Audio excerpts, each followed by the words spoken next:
Baik, perkenalkan nama saya Aprilia Ivi, NPM 33220068, semester 3B, kelas B, UTS Telaah Kurikulum.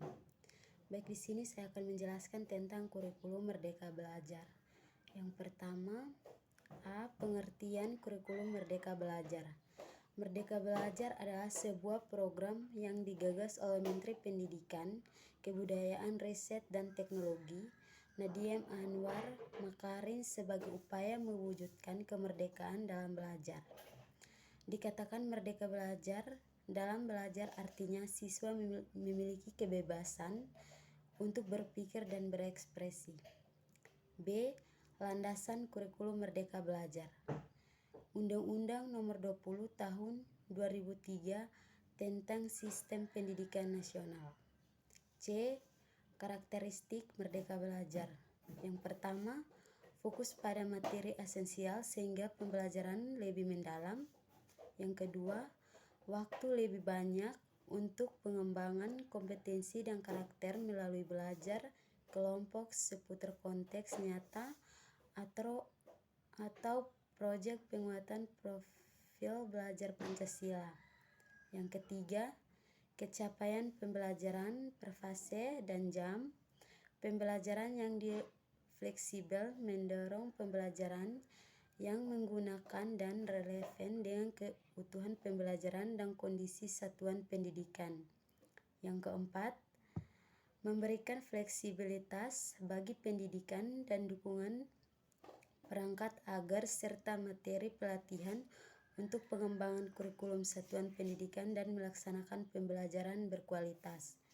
Yang kelima, mengedepankan gotong royong dengan seluruh pihak untuk mendukung implementasi kurikulum Merdeka Belajar. D. Implementasi kegiatan pembelajaran di dalam kelas. Yang pertama, mandiri belajar. Satuan pendidikan menggunakan struktur kurikulum 2013 dalam mengembangkan kurikulum satuan pendidikan dan menerapkan beberapa prinsip kurikulum merdeka dalam melaksanakan pembelajaran atau asesmen. Yang kedua, mandiri berubah. Satuan pendidikan menggunakan struktur kurikulum Merdeka Belajar dalam mengembangkan kurikulum satuan pendidikan dan menerapkan prinsip-prinsip kurikulum merdeka dalam melaksanakan pembelajaran dan asesmen. Yang ketiga, kategori merdeka mandiri berbagi. Satuan pendidikan menggunakan struktur kurikulum merdeka dalam mengembangkan kurikulum satuan pendidikan dan menerapkan prinsip-prinsip kurikulum merdeka dalam melaksanakan pembelajaran dan asesmen dengan komitmen untuk membagikan praktik-praktik baiknya kepada satuan pendidikan lainnya. E. Sistem penilaian kurikulum Merdeka Belajar. Yang pertama, asesmen sumatif. Penilaian berupa data kualitatif dilaksanakan secara periodik. Setiap selesai penilaian berupa data kualitatif yang satu atau lebih tujuan pembelajaran, hasil asesmen sumatif digunakan untuk pelaporan hasil belajar atau rapor hasil penilaian sumatif siswa. Terdapat 4 kualitatif, yaitu yang pertama, perlu bimbingan, yang kedua, cukup, yang ketiga, baik, yang keempat, sangat baik. Yang kedua, penilaian formatif. Yang penilaian formatif, kegiatan penilaian ini mengetahui sejauh mana tujuan pembelajaran sudah dicapai oleh peserta didik.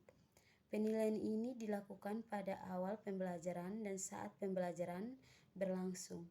Hasil dari asesmen formatif digunakan untuk pertimbangan deskripsi capaian kompetensi dalam raport. F. Kesimpulan. Merdeka Belajar merupakan slogan pendidikan yang saat ini sedang digegerkan oleh Mendikbud Prinsip Merdeka Belajar diharapkan dapat mempercepat proses referensi pendidikan di Indonesia yang selama ini dianggap perlahan layu.